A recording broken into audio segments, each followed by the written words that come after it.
Hai semua, assalamualaikum. Tuti Putu di sini. Selamat datang di channel YouTube Dapur Kue Sabin. Hai teman-teman, apa kabar? Lama ya aku nggak upload. Ada 3 harian kali ya nggak upload. Iya, aku 3 hari ini rada nggak enak badan dan suaraku aja masih kedengeran bindeng ya, bindeng-bindeng serak gitu. Mohon maaf dinyaman-nyamanin aja ya teman-teman. Nah ini aku upload sharing ya tentang pesanan kemarin ya teman-teman. Meskipun badan nggak enak tapi tetap terima pesanan ya. Pesanan kali ini snack box 4 menu. Ada puding, ada bugis, sosis solo, dan ketan serundeng. Nah gimana time manajemennya aku ngerjain pesanannya, teman-teman simak setelah ini.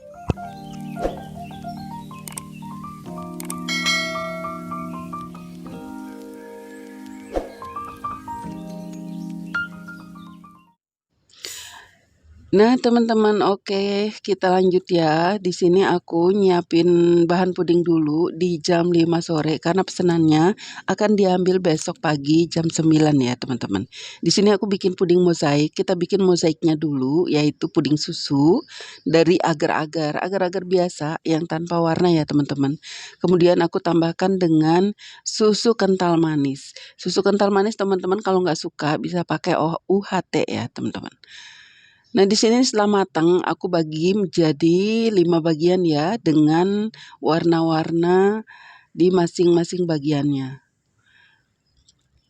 Jadi ini dibagi nggak harus sama jumlah cairan agar-agarnya, sesuaikan aja teman-teman.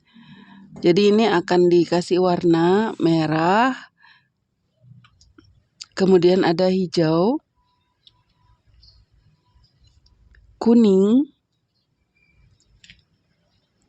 biru, dan yang plain yang putih ya teman-teman.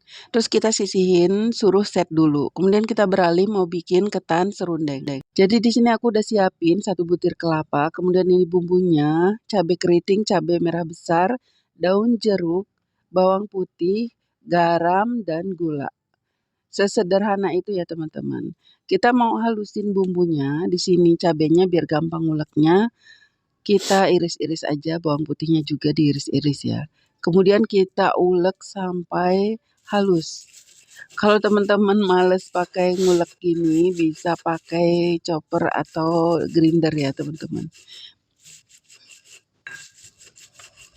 Udah 2 hari nggak upload, nggak ketemu teman-teman online, kayaknya rasanya kangen banget ya teman-teman. Udah gatel banget turun ke dapur, tapi apa daya, kondisi badan tidak memungkinkan, jadi ditahan dulu. Beberapa pesanan ditolak juga kemarin.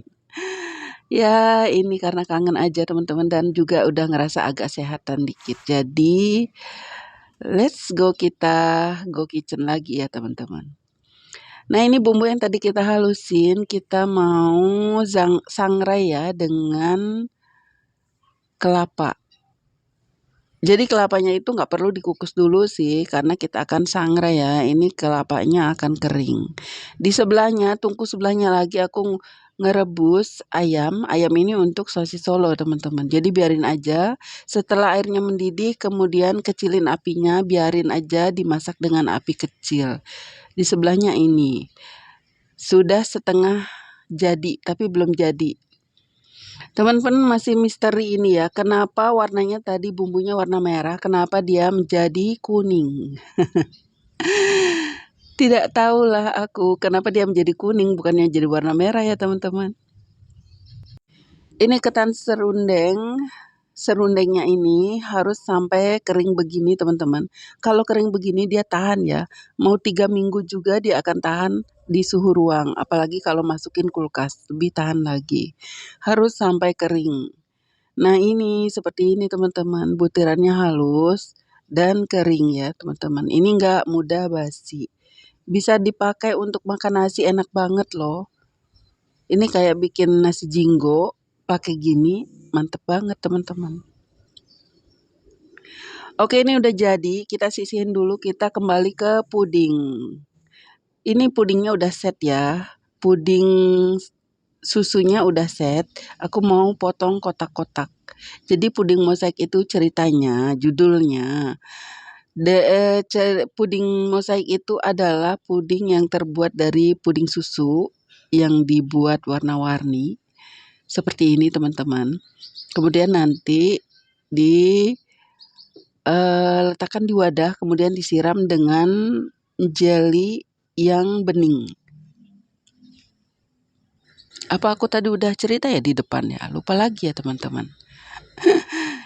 Iya beginilah orang tua kadang suka lupa-lupaan. Nah ini potong-potong aja semuanya, kotak-kotak semuanya ya teman-teman. Ini puding terinspirasi dari pudingku yang gagal dulu teman-teman. Aku sempat recook salah seorang selebgram ya, bagus banget pudingnya, namanya puding tikar dan memang benar unik banget. Teman-teman search saja di Google puding tikar gitu, pasti ketemu cantik banget. Dan aku nggak sabar atau kelewat sabar, jadi nggak ngerti bikin tumpukannya, warna-warninya jadi ambiar. Jadi nggak ada yang nempel-nempel gitu loh teman-teman. Akhirnya ya udah, jadi apa lagi? Aku akhirnya potong-potong aja dimasukin ke wadah terus disiram pakai jelly dan ternyata cantik dan enak. Akhirnya keterusan jadi menunya dapur kue Sabin, teman-teman. Begitu. Nah, ini kita lanjut ya. Kita masak jelinya. Ini aku pakai Nutrijel rasa leci. Teman-teman bisa pakai rasa apa aja yang teman-teman suka. Tapi memang bagusnya dia harus bening ya, teman-teman. Harus bening untuk kelihatan nanti mozaiknya. Nah, ini bikin Nutrigelnya sesuai dengan takaran di kemasan saja, sama aja. Jangan lupa juga dimasukin asidnya kalau udah 2 menit setelah matang ya, supaya jelinya jadi seger. Lanjut kita tata itu wadah puding, cup puding ya teman-teman. Aku pakai cup yang agak besar, kemudian ini disatuin aja tadi potongan-potongan puding susunya kita satuin, acak-acak dan kita letakkan di cup. Diisi cupnya kurang lebih 2 sendok makan saja atau sesuai dengan selera teman-teman. Untuk bagusnya sih sampai penuh ya, sampai penuh dengan bibir bibir cup puding teman-teman. Nah seperti ini diisi semuanya. Kemudian kita akan siram dengan jelly leci yang tadi sudah kita masak.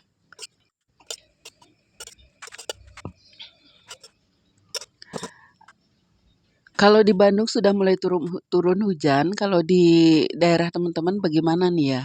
Udah pada turun hujan belum setelah panas kayak simulasi neraka? Mohon maaf yang dijulidin ini guyon ya teman-teman, ini guyon saking panasnya gitu ya teman-teman.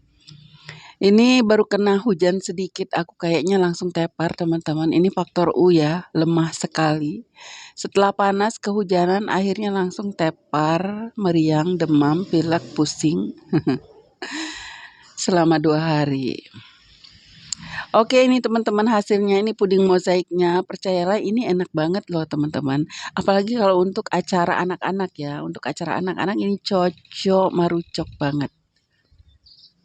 Ini dibantu oleh Kakak Tia untuk nutup pudingnya. Sementara aku bikin ketan. Sementara aku bikin unti kelapa untuk isian bugis teman-teman. Nah ini tutup cupnya disatuin dengan sendok ya. Disatuin dengan sendok kemudian dikasih stiker untuk nempelinnya.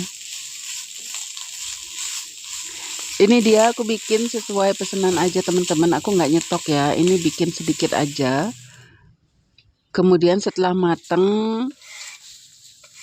unti kelapanya aku pinggirin. Kemudian kita langsung masak untuk isian sosis Solo. Seperti biasa bawang merah, bawang putih kita tumis. Kemudian setelah matang kita masukkan daun bawangnya. Sekali lagi untuk resep nanti teman-teman bisa lihat di deskripsi box. Ini aduk aja sampai matang ya teman-teman. Jangan sampai masih ada bau bawang, bau langu gitu, kurang enak. Kemudian kita masukin ayam yang tadi kita rebus. Nah ayam yang tadi kita rebus dibantu sama Kakak Tia buat nyuir-nyuir jadinya seperti ini. Agak besar-besar ya bunda. Biasanya aku bikin tuh agak kecil-kecil gitu. Agak hancur. Nah ini agak besar-besar nggak apa-apa lah. Kemudian tambahkan seperti biasa gula, garam, merica, micin, penyedap rasa, kaldu bubuk.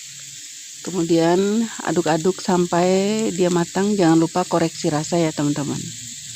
Jadi ini yang dikerjain, aku absen ulang ya. Yang dikerjain sore hari di jam 5 itu. Tapi kepotong juga untuk masak makan malam dan lain sebagainya. Jadi aku dapat bikin puding, bikin serundeng, terus isian untuk bugis sudah jadi juga, isian sosis Solo sudah jadi juga. Jadi intinya kalau ada pesanan ya teman-teman, jadi kalau ada pesanan snack box atau apapun, bikin isiannya dulu biar tenang. Mohon maaf ya, bukan mau mengajari atau gimana, ini mungkin ada yang membutuhkan aja time manajemennya. Kalau yang udah tahu mas skip aja ya teman-teman. Seperti ini hasilnya, ini isian sosis Soloku teman-teman, dan ini isian bugis. Kita sisihin aja dulu, tutup-tutup. Nah ini isian bugisnya aku pulung-pulung. Kalau teman-teman nanya ini ukurannya berapa gram bunda, nggak tahu teman-teman. Ini aku ukur sesuai kepalan tangan aja. Tapi yang jelas kalau nanti bulatan kulitnya itu kurang lebih 20 gram ya. Kurang lebih 20 gram, tapi tetap aja aku juga nggak timbang teman-teman. Tangan tuh rasanya udah terbiasa, jadi nggak perlu ditimbang juga udah tahu apakah adonan itu kebesaran atau kekecilan. Oke, ini udah selesai teman-teman. Nah ini di pagi harinya, itu tadi aku selesai bikinnya di jam 9 ya teman-teman. Di jam 9 malam tinggal istirahat, kemudian paginya ini habis sholat di jam 3 aku kerjain untuk ketan. Yang pertama aku kerjain adalah ketan. Nah ini setengah kilo beras ketan yang sudah direndam, dimasak dengan 350 ml santan. Kemudian tambahkan gula, garam, dan juga sedikit minyak. Karena di sini aku pakai santan instan ya teman-teman. Kurang begitu oily, nanti biar nggak terlalu lengket di wadah, jadi aku tambahin dengan minyak. Diaduk-aduk sampai seperti ini. Nah ini sudah ya teman-teman, kita akan sisihin aja, ditutup. Kemudian kita tinggalkan. Ini kurang lebih 20 menit ya teman-teman. Selama 20 menit itu kita akan ngerjain menu yang lain. Jadi nggak ada waktu yang nganggur teman-teman. Kita sisihin dulu. Sekarang kita bikin untuk kulit sosis Solo. Di sini ada 250 gram terigu, aku tambahkan 2 butir kuning telur, kemudian ditambahin juga dengan 1 saset kaldu bubuk. Tambahkan juga air kurang lebih 400 ml. Nah untuk air dikira-kira aja ya teman-teman, itu kira-kiranya sekitar 400 sampai 600 ml teman-teman, kira-kira aja. Karena apa? Karena memang tingkat kekentalannya itu balik lagi sesuai selera. Nah kalau aku sukanya yang kental ya teman-teman. Kulitnya yang kental supaya nanti hasilnya itu menurut aku kalau kulitnya kental itu adonannya kental nanti bisa agak ngembang gitu loh teman-teman. Jadi sosis Solonya agak montok-montok nanti. Itu menurut aku aja ya teman-teman. Bisa salah mungkin kalau menurut orang lain.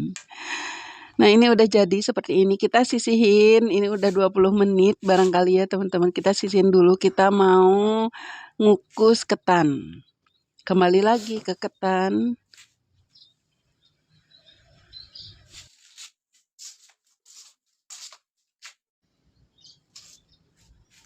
Nah ini ketan yang tadi kita ungkep ya, ketan yang tadi kita ungkep, yang kita mau kukus sekarang.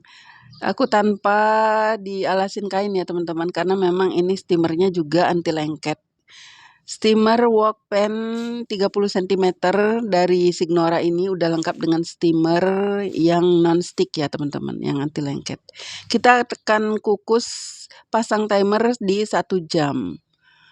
Oke langsung aja di sebelahnya kita bikin sosis Solo.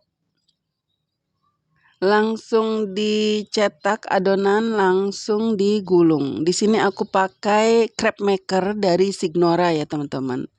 Cepet banget kerjanya kalau pakai crepe maker, memang beda dengan kalau pakai teflon. Terus hasilnya juga lebih banyak. Nggak tahu kenapa bisa hasilnya lebih banyak, mungkin karena rata ya. Rata dia nempel di wajannya. Jadi tadi setelah dihitung itu 250 gram terigu itu menghasilkan 26 kulit soslo teman-teman. 26, wow, seperempat itu 26. Jadi kalau bikin 1 kilo, teman-teman bisa dapat 100, mungkin 100 lebih ya, karena ini adonanku kental banget. Jadi kalau teman-teman mungkin seleranya yang encer bisa lebih ya, 100 untuk 1 kilo. Cuan banget, wow, cuan banget teman-teman kalau pakai wajan walik seperti ini ya.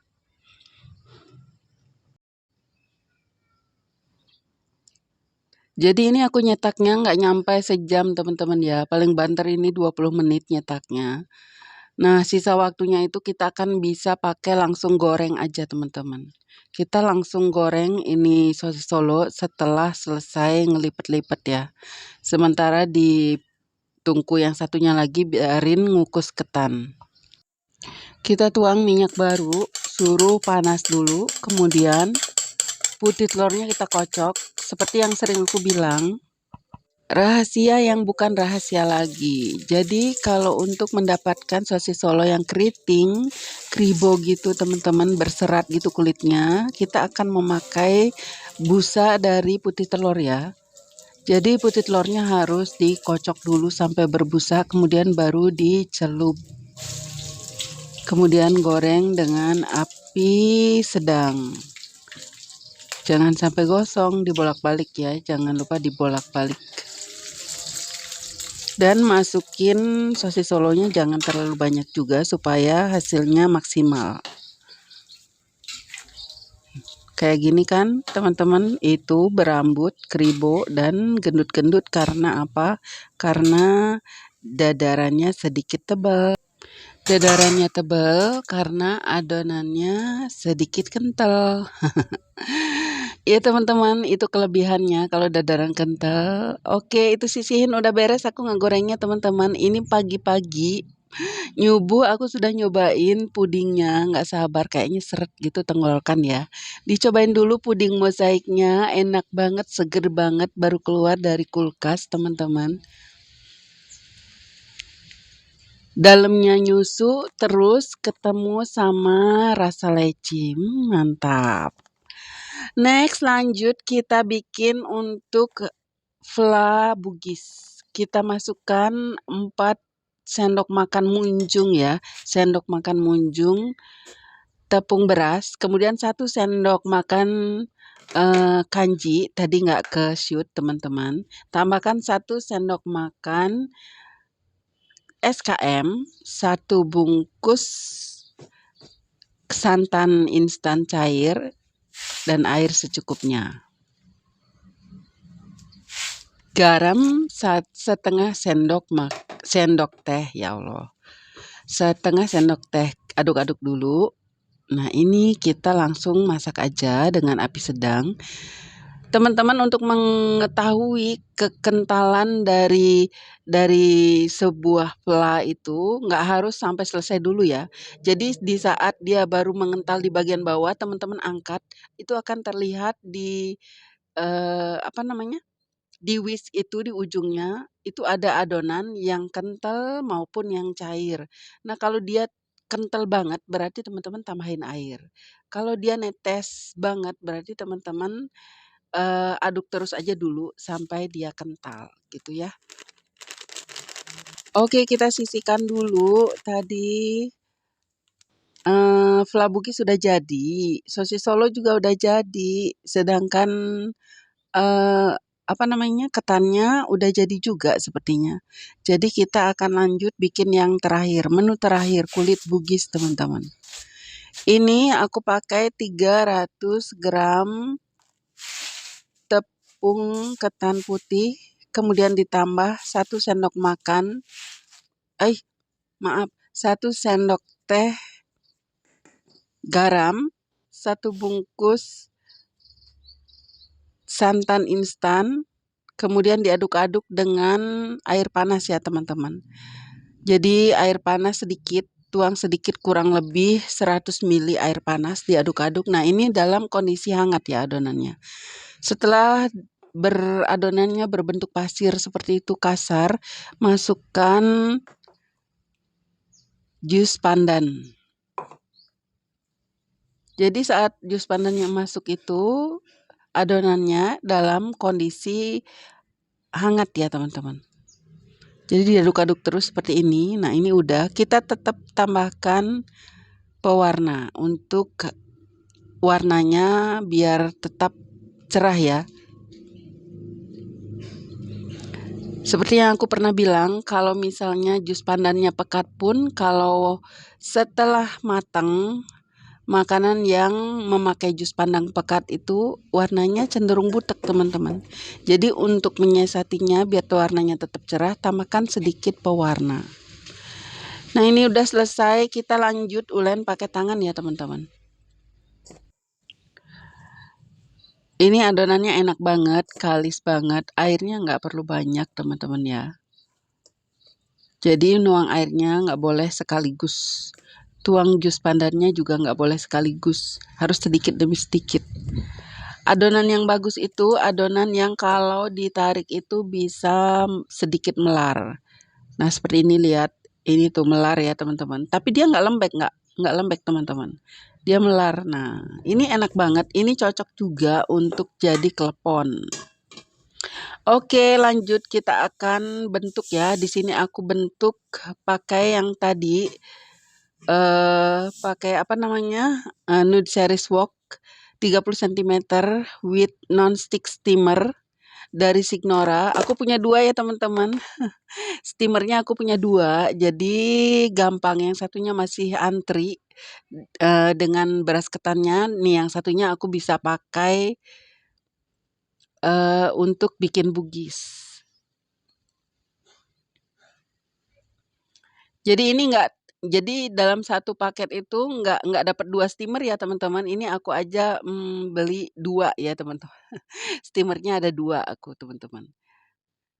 Nah seperti ini bentuk aja natural gitu ya, nggak usah dibulet-bulet teman-teman, nggak usah harus rapi gitu, dibentuk natural seperti ini. Nah ini aku dapat kurang lebih 35 biji. Sengaja dilebihin, biasalah buat bagi-bagi sedikit. Dan juga buat nyemil di rumah teman-teman. Gampang ya kalau udah dibulet-bulet itu isiannya gampang banget, jadi cepet kerjanya sat-sat teman-teman. Ini udah selesai, hore, kelar kerjaan kita teman-teman. Setelah ini kita akan bungkus ketan serundeng. Nah, jadi saat sementara ini dikukus kurang lebih 10 menit. Jadi kita akan bungkus ketan serundeng. Tapi fokus tetap ya di kukusan teman-teman. Jangan lupa, jadi setiap beberapa menit tutup kukusannya itu dibuka supaya bugisnya tetap kulitnya bagus gitu, nggak keriput. Lanjut kita membentuk ketan serundeng. Aku bungkus pakai daun ya teman-teman. Teman-teman saksikan aja videonya cara aku membentuk ketan serundeng. Aku mau istirahat dulu sebentar, tenggorokanku agak-agak sakit ini. Ditemenin musik ya teman-teman.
I'm back teman-teman, aku udah minum tadi. Teman-teman udah minum belum? Atau sarapan atau makan siang atau makan malam?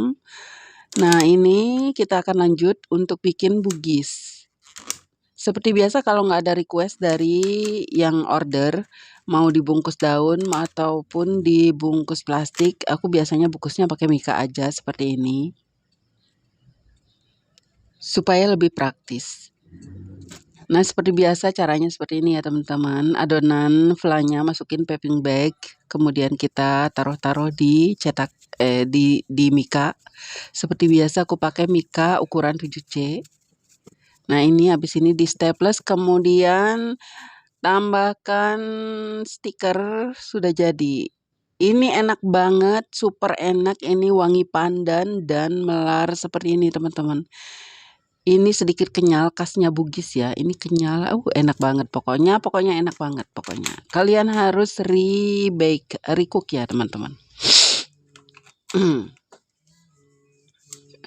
Ngomong sampai keluar ingus, ya Allah. Lanjut, ini dibantu oleh Kakak Tia untuk packing snack boxnya. Lengkap dengan airnya, lengkap dengan puding, bugis, ready ketan serundeng dan sosis Solo. Terima kasih Kakak Tia sudah bantuin Bunda, dan terima kasih teman-teman yang sedari tadi, dari 30 menit yang lalu nemenin aku di sini cuap-cuap. Semoga apa yang aku sampaikan ini bermanfaat buat teman-teman ya. Jangan lupa selalu support channel Dapur Kue Sabin supaya aku lebih semangat lagi untuk sharing video ke teman-teman. Sampai jumpa di video-video Dapur Kue Sabin yang lainnya. Wassalamualaikum warahmatullahi wabarakatuh. Sehat-sehat semuanya ya.